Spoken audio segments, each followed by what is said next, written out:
வீரமங்கை வேலுநாச்சியார் அவர்களுடைய ஸ்டோரி, உண்மையில் நடந்த ஒரு ஸ்டோரியையும் ஷேர் பண்ணியிருப்பார். மருது சகோதரர்கள் அவங்கள பற்றியான ஒரு ஸ்டோரியும் இதில் இருக்குது.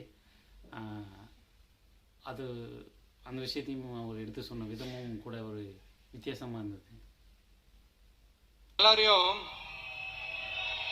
ஒரு எனர்ஜைஸ் பண்ற மாதிரி உண்மையா நடந்த ஒரு கதை ஒன்று சொல்றேன்.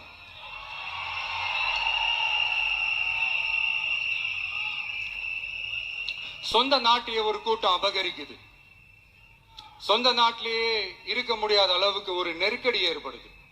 சோ வேற வழி இல்லாம அந்த நாட்டை விட்டு வெளியே போய் வேற ஒரு இடத்துக்கு போய் காடு மலை அப்படி இப்படின்னு சுத்தி மறைஞ்சு வாழ வேண்டிய ஒரு சூழ்நிலை ஏற்படுது. என்னடா இப்படியே ஓடிக்கிட்டு இருக்குமேன்னு சொல்லிட்டு தன்னோட நட்பு சக்திங்க கிட்ட பேசி ஒரு பெரும் படையை திரட்டிக்கிட்டு அதிரடியா ஒரு போரை நடத்தி அந்த நாட்டையே திருப்ப மீட்டு எடுத்தது யார் தெரியுமா? நம்ம கொள்கை தலைவர்களை ஒருத்தரான ராணி வேலு நாச்சியார் அவர்கள் தான்.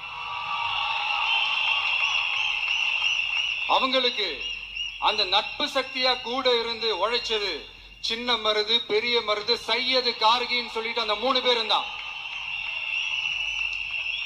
ஆங்கிலேயர் படை, ஆற்காட்டு படை மாதிரி அந்த 2 பெரும் படைய அடிச்சு துவம்சம் பண்ணிட்டு அந்த நாட்டையை திருப்பி மீட்டு எடுத்தது வேலு நாச்சியார். அன்னைக்கு இருந்த ஆங்கிலேயர் படை, ஆற்காட்டு படை மாதிரி இன்னைக்கு என்னென்ன படை இருக்குதுன்னு உங்க எல்லாருக்குமே நல்லா தெரியும். அதனால அந்த 2 படை மட்டும் இல்ல, இன்னும் எத்தனை படை வந்தாலும் எதிர்த்து நின்று ஃபேஸ் பண்றதுக்கு ஒரு நல்ல தலைமையும் இத்தனை சக்திகள் என் கூட இருக்கும் போது, இத்தனை சின்ன மருது, இத்தனை பெரிய மருது, இத்தனை சையது கார்கிகள் என் கூட இருக்கும் போது